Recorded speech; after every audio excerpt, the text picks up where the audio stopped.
Hello folks and welcome to episode 3 of Inside Oriel, our video magazine show in association with our main club sponsors BetRegal. I'm delighted to say joined on the sofa this week by the one and only all-conquering double player of the year, Nathan Shepperd. How does that sound? Too good to be true. Yeah, you've had some season, Nathan, obviously, say player of the year, supporters player of the year and players player of the year. You picked up the supporters player of the year last night. There's the trophies over there. Yeah. There left. Yeah. Good year.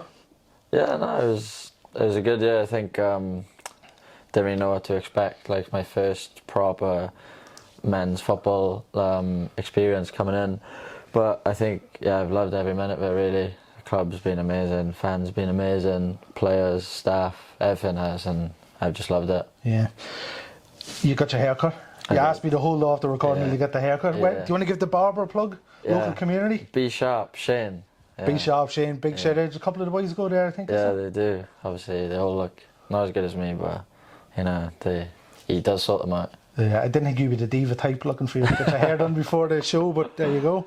Thanks everyone to tuning in to episode 2, the epic episode 2 that featured Daniel Kelly, Noel Walsh and Ryan O'Kane. We're on for a mammoth 48 minutes, believe it or not.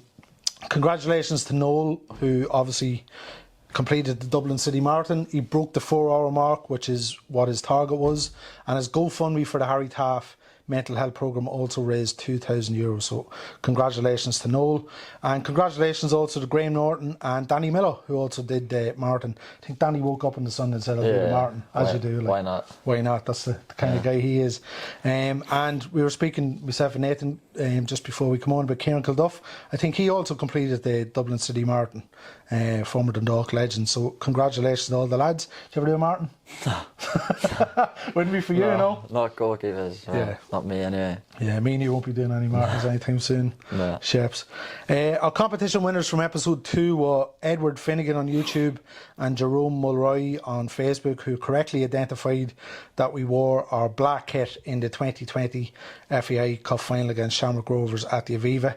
Very tough question that Noel posed, but you're the 2 winners, lads, so please get in touch with me through one of our social media channels. I have a selection of old player shirts ready for, you can give them out for Christmas to somebody. We will have a competition later on. You've brought in a couple of gift chefs, a couple of Nathan Shepperd themed competition coming up in part 2. But as I say, you had a good season. Season's over.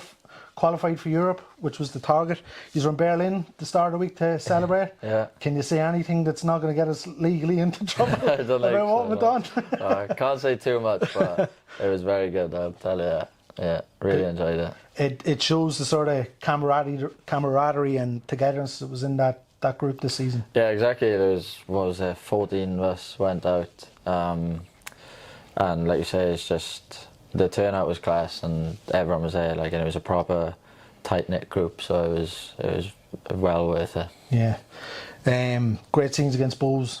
I know we finished the season in the Brandywell, but the game here against Bows at Oriel, it was brilliant scenes at the end, wasn't it? Yeah, last home game, and it was quite like the season's gone so quick. Like looking back and thinking back, but yeah, fans and stuff, like they all deserve it. Obviously, I wasn't here for the previous years and what's gone on, but you get a sense of it, like how much it means to them, like really quick when you join the club. So I was just buzzing for them. You say what it means. You're at the Supporters Club Awards last night in the Lily White Lounge. Congratulations and fair play to 1903. It was a really good night. I think you sort of grasp as well what, at events like that, what the club sort of means to the people in the town. Yeah, exactly. Like you said, it was a really good evening. Especially like, you know, the players being there with the fans. You know, just chatting to people and stuff, and just seeing everyone. It was class, and like you say, you can see the people who've gone to every home and away game and stuff, and like that's just brilliant. Like, it actually is unbelievable. So just grateful that we have proper good fans like that. Yeah, the awards given out last night. Ryan O'Kane won the Young Player of the Year, the Harry Taff Young Player of the Year, the first recipient. Ryan's actually in Spain on holidays, but his grandfather Tony, a former chairman, come up to collect it on his behalf. Pat Homan won top scorer. I think he's forever top scorer. I think he's got the trophies locked up in Galway forever. And Gavin Carey won the supporters Club Supporter of the Year award. You could see how much it meant to Gavin when he got his award at the end. It was a lovely sort of moment, wasn't it? Yeah, it was. Yeah, he was buzzing with that, wasn't he? Yeah. And obviously Nathan won the Supporters Club Player of the Year, joining the 3 Player of the Month awards you've won from the Supporters Club this season. So the fans like you, Sheps. Yeah, that's a good thing. Yeah. What does it mean to win Supporters Awards? It's lovely, it is, because obviously you don't really play football for individual awards and stuff. Obviously I would like to win things here, and that's the goal. So I never really thought about the individual side of it, but like you say, when it comes from the fans and stuff, it's really nice, and it just means something to them. And when they, you're chatting with them and they say little things and stuff, it's just nice to hear and just grateful for it. Yeah. You can see even the song. Exactly. I heard Garth mention last night it took him 10 years to get it. The song you've got one of the catchiest songs, and it's only your first season. But again, the fans have really sort of taken a shine to you. Yeah, they have. Songs like great. I remember, I think was it the Sligo first game, the first home game, and they were singing it, and I didn't really know what it was, and then after it's just stuck in my head for a good couple of days after. But now when they sing it, home games, away games, it's class. Like, it gives you a little buzz. So yeah, I do like it. Yeah. You're even singing it after the Bulls game. Yeah, I know. I was a bit mad. I don't like singing it. It's a bit awkward singing it, but I like it. I like it when they all sing it. The dance you were doing didn't look natural, Chef. No, it's not. It's not. It's a bit of a. Obviously, I was buzzing and that, but I don't really like putting myself out there, stuff like that. But no, it's all good. It was worth it anyway. Well, we will be playing it at the end, so. Delighted to know. Yeah. Obviously, Player of the Year as well. Yeah, that's lovely. Which is, I think that's the ultimate for a player to be voted by his peers, isn't it? Yeah. Like you say, it was really nice because obviously we're in every day together for however long a season is and pre-season and stuff. So it's nice for them to vote me for that award. So yeah, just happy with it. 14 clean sheets. I think I'm right in saying. Yeah. That's not a bad return. No, it's good. Yeah, I think there was that point where we had a couple in a row and stuff, and then obviously other ones where we've had to work a bit harder and stuff like that. So it was, overall, like if you'd said that start of the year, we'd have took it. So pleased. Yeah. You see, you didn't know what to expect. Did it take much persuasion to come? No, not really. I wanted to go. I wanted to leave Brentford, and I wanted to, go and experience proper men's football. Because obviously I wasn't really, in the first team or anything like that. And obviously knew about Dundalk through Europe mainly, but I didn't know too much about like the people or anything like that. But when I came, it was just a bit like, this is even better than I thought it was going to be. And yeah, I'm just glad I made the decision. What do you make of the league overall? I think I spoke to you midway through the season after 10 or 11 games, but now you've had a full season in it. What do you make of the League of Ireland? No, I really enjoy it as well because you've got like, I think I do enjoy playing everyone 4 times, twice home and away. I thought, I've never done that, or like just because I've grown up watching the English system, I've never really seen that, but I've enjoyed it as well. Going. So if you go somewhere and you don't play as well, you're going there next time. You're like, right, I got a point to prove. And then if you go somewhere and you win and you play well, you're like, right, I want to do that again. Yeah. And then obviously, like you get to, if you're playing and someone says something to you, like, right, when I see you next, like I'm gonna give you something back or whatever. But no, I enjoy it, and then like going to the grounds and getting some stick off of fans, and enjoy that as well. So. Which stadium did you get the most grief? Tala. Tala. You got some grief here from the Derry fans in Oriel when we scored that last minute goal. Yeah. Daily Mount as well. Walking off a pitch there. I was after the 1-0. Yeah. They weren't happy that night. No, they weren't happy. Yeah. But no, it's class. I love it. Like just a little buzz after the game and stuff, and when they say whatever they're saying, it gives you a little bit of like, I love it. How would you assess the season? Obviously, I think everybody, it's a line we're using over and over again is, if you had told us this time last year we'd finished 3rd qualify for Europe, we would have ripped the hand. But there was that period in the summer where we were all sort of thinking, Yeah. you know, we're all starting to get a wee bit sort of giddy and a wee bit, you Yeah. know, thinking where could this go? Yeah, there was. We started off, you know, a bit slow, like in terms of wins and stuff. We were unbeaten after the first 9 games. We'd lost 1, hadn't we?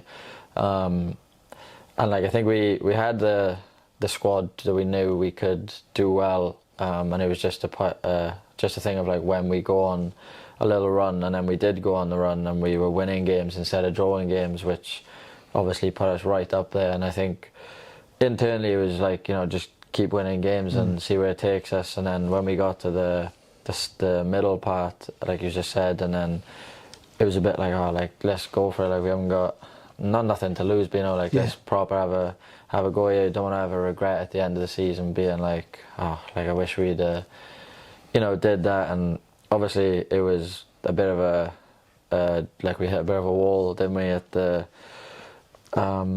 would that be 3/4 of the way through, something like that. And yeah, but I think it's just showed, like you said earlier, the camaraderie and stuff to get back on it and finish the season strong enough and get Europe, and like with a game left. So the last game was, although we wanted to finish second, you know, the last game was, you know, we had massive pressure on us in terms of making sure we got 3rd place. So yeah, overall I'd say like you said earlier, we're happy enough with it. How, and I know we've sort of been labouring the injuries though, like and you think Pat, Robbie Benson, you know, Daniel Kelly. I think the Rovers game when we played them here in the summer, towards the end of the season, was 6-7 of those players missing from the start 11. There is a wee sense of what might have been if we had kept the likes of those fit and 100%. Yeah, exactly. For the second half of the season. Exactly. It was, you know, there's games when you look from, say, the first time we played them, second time we played them, to the last couple of times, it was, you know, it's a different team, and we've got boys playing in different positions, 3 or 4 positions, and it just shows, like, you know, everyone had to step up and like play their part, really, do things that was a bit unnatural to them, playing out of position, but just doing a job and getting the job done. And obviously, if the players weren't injured, who knows what would have happened? But yeah, I think it just shows that, like, the team we had, we finished out strong. Yeah, you didn't play in Derry. Peter Cherry obviously come in. How important has Peter been sort of pushing you and training? And you see every day yourself down with Pete, Mark Byrne, and even the young lad Jamie from the 17s is in. Great sort of, there's a great buzz among us. Yeah, no, it's a class group. I mean, Peter's been massive for me since I came in. You know, because obviously it's an awkward position because only one of us can play, but like Peter's been, you know, the best for me all year, and obviously he's won everything and played at so many games and stuff, and that was like the best thing I could have asked for, really, because when I'd go to him with, like, I'm struggling with this, or what do I do here, or has this happened to you, like, you know, he's mainly got the answer for it, and that was so much easier for me. And then having Mark and Dermot as well, same with Dermot, same as Pete, you know, he's won things and played so many games that when I asked him the questions as well, they both had the answers. And then you've got Mark and Jamie then, like, pushing on for their own reasons and stuff. So that was a really good group all year. And Dermot's somebody you wouldn't have known before you came here, but he's been in this league for 40, 50 years. And a great character, brilliant. I'm sure one of the best coaches you could have asked for. Yeah, exactly. He's class to have around the place. And even the international experience he has now as well, going away with Ireland and stuff, working with their young keepers who eventually some of them have gone on to play for the first team or be in the first teams, and, you know, play over in England or whatnot. And like you just say, the games and the experience he has within the league, that's what helped, you know, having people within the league who knew the league, because obviously I didn't know it as well as they did. So that was something that, you know, it was just perfect for me. Yeah. Now, I know Dermot watches these episodes, so Dermot, you deserve a bonus for all these trophies. And Nathan's got, get on to Martin Connolly. I think you're pushing here for Dermot's Christmas bonus. He deserves one. What would you highlight this season? Pick one. Season. Probably say Pete and Rovers out there. I think that was such a enjoyable game. It was a bit weird as well, like I said too, when we had the chat over there, playing through the summer. Like, I've never played through the summer. I remember it was like a hot day. place was packed and bouncing, obviously, and I think when we scored late on, like it was class. And then after the game, you know, just going in the change room and that, and we were all buzzing. And like you spoke about this before, but like we beat everyone in the league. Like, do you know what I mean? It was, we know we can beat everyone, and it's just like how consistent could we be with it. But when we beat them, I think it was like a real like, come on, like let's keep going now, let's push on properly. It shows you when there's nights of that when the place, I think it was nearly 4,000 in. It's an old ground. We know what the limitations of Oriel, but when there's people in and they're behind us, it's intimidating. It's not a nice place to come to. No, it's not. You wouldn't, you know, it wouldn't be top of your list to come to in the league at all. And I think, like you say, when we beat everyone, obviously lost only the one game here, just shows like you don't want to come here. And like you say, when it's got everyone in it and the place is bouncing, like it's a really difficult place to come. And I think all year we made it that, and that's what helped us, you know, win games. You're 22. You could be still playing up until you're my age. So which is a better way. Yeah. What are you looking to improve on next year? Just looking to improve on everything, really. I think obviously overall, like pretty happy with the season, but I know I can get better, and I know there's a lot of things that to get to the next level that need to improve. But I think, like, you know, playing week in, week out for me this year has been the main thing. That I think that's what I needed. And, you know, in front of fans as well, that was important, because before I was playing with, you know, you'd be lucky if you had 50 people there, and that's like a massive difference. And yeah, just looking to improve my whole game, really, just everything, kicking, shot stopping, come for crosses and stuff, just get better and then see where it takes me. Who's impressed you keeper wise in the league? Who did you look at this year and think, yeah, he's a really good keeper? I think Manus, you know, I think from what people were saying, that I'm not sure how he's done in the last couple of years, but obviously he's getting older, and I know goalkeepers play for longer, but you know, it's still a difficult thing to do, to play at this level when you're that much older. And I think for them, he was a real big reason of why they finished where they finished, because even when they beat us at their place, you know, he was making saves in that game. They alter games, don't they? So that's why I'd probably say he's up there. Yeah. Is it a tough league for goalkeepers? Yeah, I think it is. Is it? Yeah. I don't think it's as physical as what it might have been 4 or 5 years ago. Yeah. But you're new to it. What do you think of it? Is it? Yeah, no, it is. I think you've got like a lot of bigger players, and obviously for me, I'm only young, so you've got a lot of men in the league, and you know, people will look to target you as a goalkeeper, anyways. You know, corners, crosses, set pieces, and stuff. So you have to be able to deal with it, and then, you know, do all the other things as well, like shot stopping and playing out and stuff. So you've got to do everything. But I think like if you're at it, and if you want to improve and you want to play and you want to get to the next level, I think it's a great league to come to, because like if you play well, you've seen some of the younger boys leaving in the summer and going across to England, and like, you know, it just shows that the opportunities to do that are there. So yeah. You're up next year. Yeah. You've obviously got experience from Wales playing in sort of international competitions, but what would it mean to play in a club, sort of the Conference Europa Conference qualifiers, and bearing in mind what Rovers have done going to the group stages this year?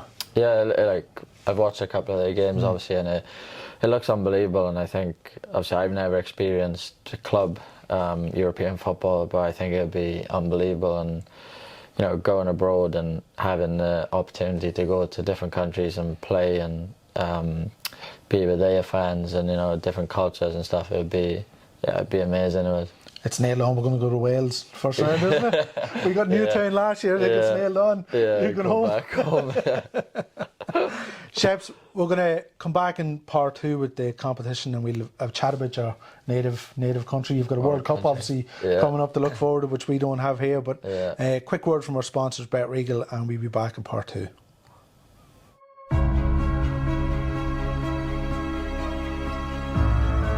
Many legends have worn this shirt. Many superstars have come up against this shirt.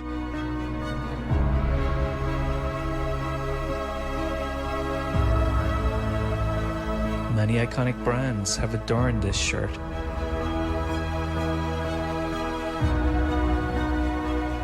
We know what this shirt means.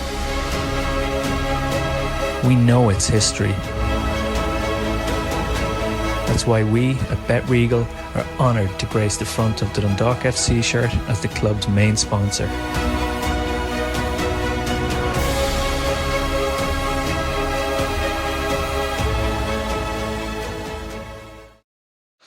Welcome back to part 2 of Inside Oriel in association with BetRegal. As I say, good feedback to the opening couple of episodes. The plan was to run out a couple before the end of the season and see how they go down with you, the supporters. Seems to be going so far so good. Hopefully the numbers are good for this one, chaps. Yeah, I hope so. Hopefully. We will have a competition towards the end of the show. Nathan's got some Welsh swag and a pair of his gloves to give away, so we'll come to that towards the end. But say, come to the end of your first year in Dundalk, how have you found the town? That's big, guys. Yeah. Now, be honest. You can be honest. You can be honest. I really enjoyed it. You know, there's a nice couple of spots go to, and it's, you know, I wouldn't be one for like a big city or anything like that. So it's like, I love it, to be honest. Like, just go into town, have a coffee or whatever, chill out. And like going down what's it called, Salters Town as well. Yeah, you're a fan of there, Salterstown Beach. Yeah, I like going down there. You know, go down to the beach. I do enjoy the sea. Nice view as well, so I like it. Where do you go for your coffees? Usually third place. There, the square. That's obviously we did the interview with the Welsh TV in the summer. I think that was good because it gave a bit of insight to you and Joe and the artist formerly known as Dan Williams, who sort of left us early on. But it was good to see you sort of in his natural sort of environment, the trees together. I enjoyed that. Yeah, it was a good laugh for us, and I got a nice little coffee out of it as well. Yeah. Good plug for. There's a lot of you actually go down there, isn't it? Yeah, we do. We enjoy third place. Yeah. Got a nice coffee. But I don't really drink the coffee, to be honest. But they got nice little sandwiches and cakes and stuff. So I do. They get hassled. Sam Bowen said he couldn't get a brownie. He said supporters are always saying them, don't be eating that. Yeah. The people be eyeballing you to see what you're eating. Just take away. And good man, chefs. Good man, cute kangaroo. Yeah, good man. Have your parents been over? They obviously they come over for the draw the game earlier in the season and ended up in the Lourdes Hospital that night. I know. That was a great start. Yeah, I think I've been over 3 or 4 times. Yeah. Yeah. And they've enjoyed it. They've enjoyed it being in town as well, speaking to people and going out for food and stuff. And obviously they've enjoyed the games as well. So yeah, it's been good. Do the fans, when you're out and about, do they Welsh chaps, do they get that? Yeah, do get that. Yeah, it's quite nice though, to be fair. Like, you know, it's like you said earlier when we were over there last night. You you get a little connection with them, and I enjoy it. Yeah. What was it? I'm sure it was easier living with Joe, having Joe and Dan here at the start. Yeah, no, it was easier because obviously you're coming to a different country, different club, and you don't know anyone. So having them made it easier, and it just made it easier in the house as well. Like, we were living together. So just getting to know the boys was a bit easier when you can, you feel a bit more comfortable with people you know. But yeah, I've enjoyed it. All the boys it didn't take long to settle and get to know everyone and stuff, and it was easy enough. You're down in Belfry. Yeah. There's some legends been in that house over the years. I know. I've heard some stories. Yeah. Including the current gaffer, obviously. Yeah. He was there. What's the plans over Christmas? Just go back tomorrow, get on a ferry tomorrow, and then go on holiday. With the girlfriend, and then just chill out, really, spend some time with the family. Got some things to do, go down the sea probably. Yeah. Is it going to be strange for you this winter because you've no football? Yeah, it will be strange. Yeah. That must be your first time in years that you've had no games to play over Christmas and stuff. It is weird, like obviously I remember this time last year and stuff, still being in training, and I know there'll be a break for the World Cup now, but it's a bit, I don't know, it's a bit weird, and having the World Cups this time is a bit weird anyway. But I've enjoyed this this season anyway, because I've never played from February till November before, but I've enjoyed it. It's been good to be fair. You're looking forward to a break now because you've been going since June 2021. Yeah. But I've enjoyed it, to be fair. I don't really, obviously it'd be nice to have a break, but I didn't really feel that long. Do you know what I mean? The season, I think, has flown, so it didn't feel like I was going for how long it was. Sure, goalkeeper in fairness. Yeah, exactly. I don't have to work hard. So where are you heading? You're heading to Europe for a couple of weeks, isn't it? And yeah, going to Prague, Budapest, Amsterdam, Bruges and Paris over 2 weeks. stay away from Berlin. There's probably a wanted list for you out there, is there? Yeah, definitely. Not in Germany, no. When do you go back to Wales then? I'll go back tomorrow and then stay there for a week, and then we'll fly out to Prague, and then I'll fly back from Paris and to Wales, and then just chill out then. Christmas in the valleys. Now, you're actually from the valleys. We had a chat about this. Valleys, I know you're like from the proper valleys in South Wales. Yeah, that's me, yeah. What's the name of the it's a town, isn't it? I'm from Tonopandi, that's where I was growing up. Say that again. Tonopandi. We put the subtitles up. We put the subtitles up. How big is that? It's not very big, but like it is literally like a valley, so you've just got like the mountains either side of you. And I'd probably say I'm about like more towards the bottom-ish. And then obviously it goes right up to the top of it. Wow. So many people roughly be in the area? Actually, I'd probably say it's like 3 different parts there, 3 different valleys come under the Rhondda, Con and Taff. Right from the Rhondda Valley. I'd probably say it's about 40, 50,000 maybe. 40 or 50,000? Sure, it's still bigger than Dundalk. So it's not that small. Yeah. And then there's 3 of them, so there's 3 valleys with similar sort of sizes. I think so, yeah. So that's a metropolis compared to this. So we're like a village here compared to that. So when's the Christmas tree going up in the Shepperd house? I actually don't know. It won't be anytime soon. You'll hardly go home now tomorrow and it'll be up, will it? No.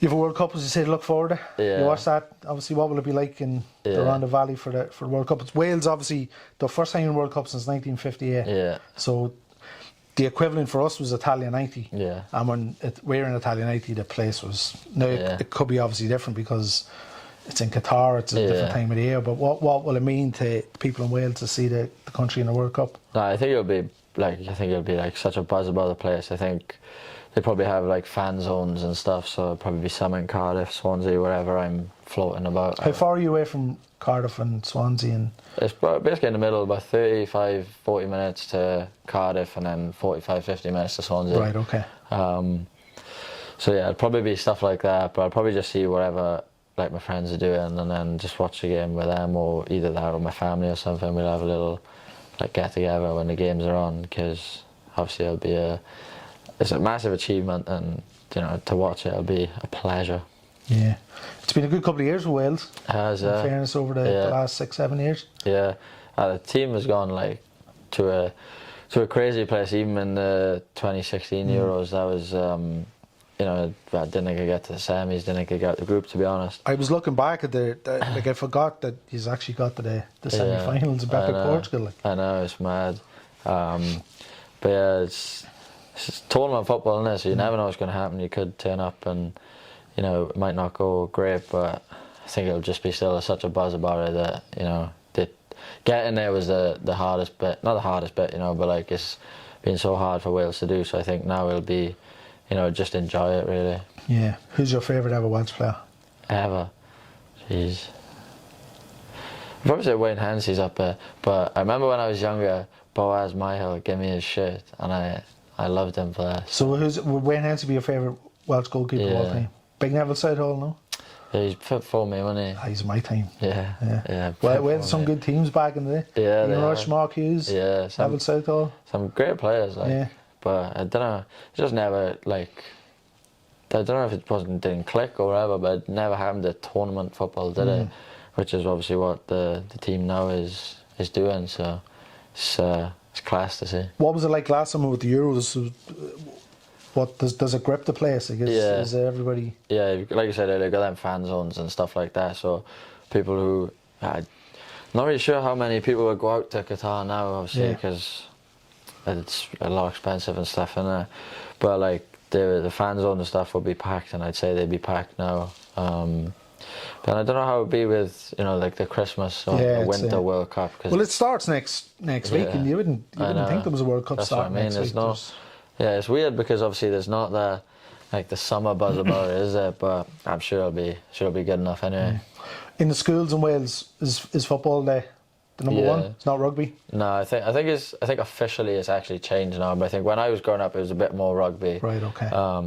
But I think when you go down, or like if you're out in the park or something now, it's just football. Like whereas it would be quite split when I was growing up, and there'd be a lot of rugby players. But now it's mostly football. Yeah. Was it always football? Yeah. I couldn't imagine you playing rugby, Shep. No offence. No, not for me. No. Right. So the 21st of November is the first game against America. Where will you be for that? Will you be home or will you be somewhere in Europe? Yeah, I'll be in Europe for that. 25th November, Iran. Yeah, in the Europe. 29th of November against England. Yeah. You'll be in Europe for that? Yeah. Oh, you'll miss it. There'll be some crack in Wales that night if you get the win. I know, I have to fly back. I'm sure I'll find a good spot to watch the games anyway. What's the hopes? I hope we get out of the group, to be honest. Well, looking at that... Yeah, I just think it's like... America is I don't know, because they've obviously got some good players playing in good teams, but I don't know how they're going to turn up and be as a team. I think you think of the first two games, that's where you're looking to get out really, and if you get points against them, and then go into the last game and just beat them. I think the 25th of November, is obviously it's England and America, and I think that's Thanksgiving Day. Is it? So there might be something written in the stars, Might go in the last game where England need to beat Wales to get through. I'd love it if they didn't. You'd be in some bar in Europe with the Welsh gear in you. Yeah. Right, we have a competition, so there'll be a couple of Dundalk people tipping around over the next couple of weeks wearing Welsh gear. Yeah. What have you got for us? Let's have a look, shit. I got this polo shirt. Welsh polo shirt. There we go. Yep. And then a t-shirt like this. What do you think? Lovely. Lovely. Yeah, lovely. And then a pair of gloves. Is that the same? It looks like the exact same t-shirt. It's a different shirt, is it? One's a polo. Oh, very good shirt. And then just a pair of gloves then. Pair of gloves. And I'll try and throw in a couple of bits there just to bulk it up a wee bit, because it is Christmas, Chef, in fairness. Right, so the way you win this competition, we're going to play a compilation of Nathan's best saves this season. You have to pick which save is your favourite, and if it matches Nathan's choice, we'll get the prize out to you. So leave your selection in the comments below. Sheps is going to tell me what his best save is. He's not going to do it now, obviously. He's going to tell me, and if your choice matches Nathan's, you can be in with a chance to win all that Welsh World Cup. No World Cup jerseys or nothing there for us, no? All your cast-offs from the under 21, is it? Well, it's Christmas, so I might go for the Welsh lover in your family. Might be a good present. So we're going to play this compilation. So again, leave your comments or leave your answer in the comments section below, and you could be in with a chance to win Nathan's gloves and a couple of Welsh polos and t-shirts. So just check this out.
Nathan Shepperd.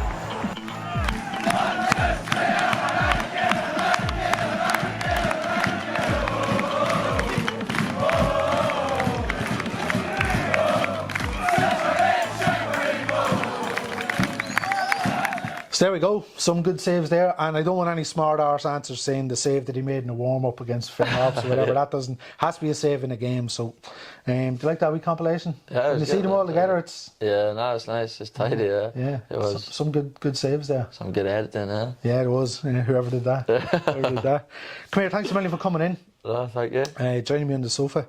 Enjoy the break. Yeah. Enjoy the World Cup. Will do. It's a pity Ireland's not in it, but such is life. And enjoy Christmas in the Rhondda Valley. Yeah, I will. The metropolis that is the Rhondda Valley, to do 2 times the size of Dundalk. Yeah. And hopefully we'll see you back in January on the sofa here. Yeah, you have a good one as well, and see what happens. Yeah.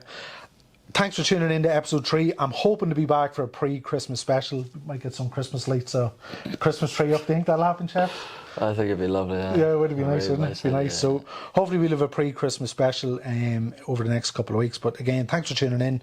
Remember to leave your answers in the comments below to be able to chance to win the competition. And again, see you soon.